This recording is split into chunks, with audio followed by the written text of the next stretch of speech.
23 coming at you with some Getto gaming. This game's called One Must Fall 2097. It's actually a personal favorite of mine. I played this a lot when I was a kid. This game came out in 1994, was later patched for multiplayer in 1997, and actually declared freeware, which is the version I have, sadly. I couldn't find, no matter how hard I tried, the actual original version of this game. The music, I have to say, in this game was one of my all-time favorites. It was one of those childhood memories that you'll just kind of never forget, and late I actually just kind of looked for this game and had to find it and had to play it. Now, the configuration of this game was very limited, to say the least, but then again, anything in 1994 would be.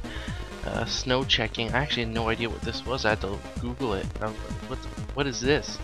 But I guess back in the day, if your computer was too good for this game, this from what I got from this, if it was too good, it would just look like snow on your screen, like that stuff you get on your TV.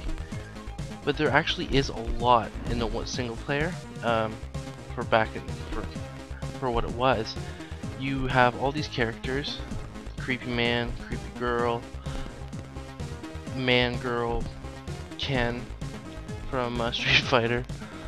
But this is where I liked the game, the tournament play. You actually get to build your own, what were they called? Shoot. HARs? Human assisted robots, or something along the lines of that.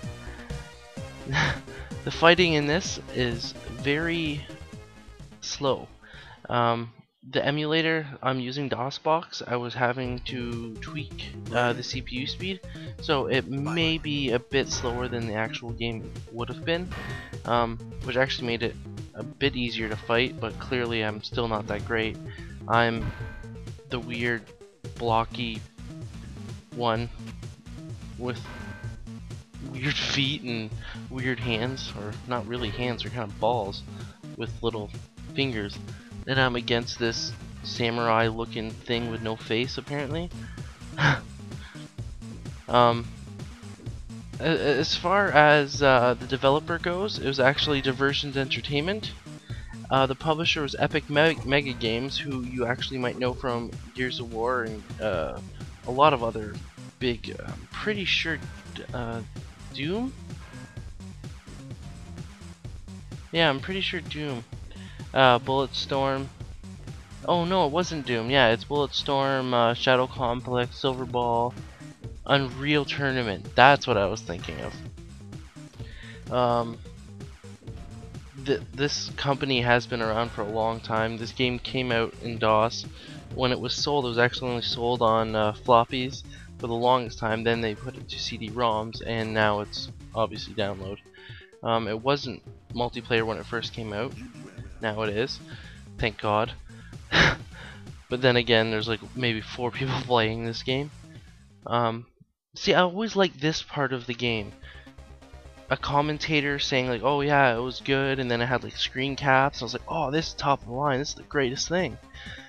Clearly, if you look at games now, like even Mech Warrior from, what, 97? 98? Made this game just look horrible. But this was one of the first games you could play where you could actually customize one of your characters, like in-depth customize one of your characters. For me, anyway. I'm sure there was lots of games before this on the computer that you could do this, but for me, this was like, oh my god, I can go to simulation, I can train my guy, I can make him stronger, I can make him faster, I can make him last longer. It's like, oh, this is the greatest thing. There was so many different tournaments that you could go to, and that World Championship is impossible. I've never beat it on the hardest setting. I've beaten all the other ones. It's so hard. There is, I forget what the last boss is, but oh my goodness, damn near impossible. I think it's Kronos. Yeah, I think it's a Kronos. No, Nova, and it is impossible. But this game that I have here isn't the actual retail. The difference from the full version and the freeware version, is the Jaguar, Shadow, Thorn are the only robots playable in both story mode and tournament mode, which isn't true. For some reason I could. The power plant is the only playable area, but you clearly just saw that I did not fight in the power plant, so I don't really know what they're talking about there. There are only 10 customizable pilots, which you saw. The button input sequences for the HARs, scrap and destruction moves are different from the original PC and the freeware version, which I didn't find. If I remember correctly, they were exactly the same. And the ordering info screen is different. But other than that, that is one of my all-time favorite games, One Must Fall 2097. Thanks for listening. Felcor out.